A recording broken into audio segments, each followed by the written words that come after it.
cardiac notch in the left lung. Then there is larger and heavier. The right lung is more larger and heavier, which weighs about 700 grams, and the smaller and lighter left lung, which weighs about 600 grams. The shorter and broader right lung, because and the left lung is longer and narrower. Now the bronchial tree.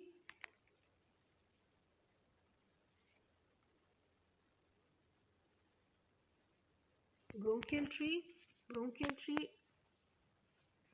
The bronchial tree is the trachea divides at the level of lower border of the fourth thoracic vertebrae into two pulmonary principal bronchus. Now the trachea is the one structure which is the airway. Okay. Now this is the trachea divides at the level of the lower border of the fourth thoracic vertebrae into two primary principal bronchi, one for each lung. The right principal bronchus is 2.5 centimeter long. It is shorter, wider, and more straight down in the line, and the left bronchus with the trachea, then the left principal bronchus. So inhaled particles therefore tend to pass more frequently in the right lung, with the result that the infections are more common in the right lung than in the left lung, because the principal bronchus is more straight down to the trachea, and the left principal bronchus is 5 centimeter long. It is longer, narrower, and more oblique than the right bronchus, because because of the cardiac notch, it is more oblique. Now, next is uh, respiratory tree. Respiratory tree. Each principal bronchus enters the lung through the hilum, as we have seen the contents of the roots. Okay, so each principal bronchus enters the lungs through the hilum, divides into secondary lobar bronchi, one for each side of the lungs.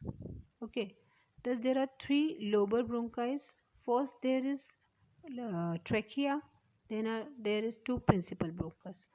Now these two principal bronchus divides into secondary or lobar bronchi. Okay. Now thus there are three lobar bronchi on the right side for three lobes of the right lung. Okay, and only two on the left side, because there is only two lobes in the left side. Okay, now each lobar bronchus divides into tertiary or segmental bronchi, one for each bronchopulmonary segment. Okay, each lobar bronchus divides into tertiary or segmental bronchi, one for each bronchopulmonary segment.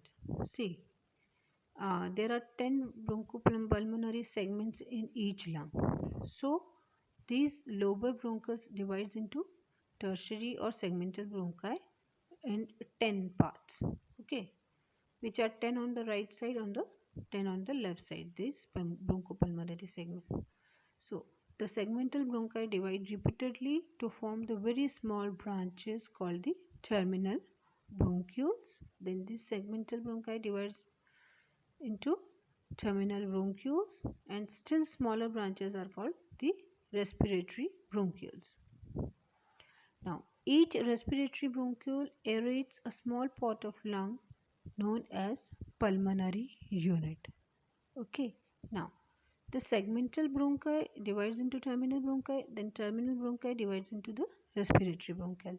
Now this respiratory bronchioles, that aerates a small part of lung that is called as pulmonary unit.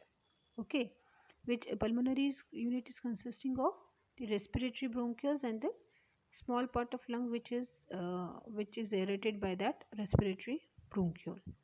The respiratory bronchioles ends in a microscopic passages which are termed as alveolar ducts, as you are seeing in the picture.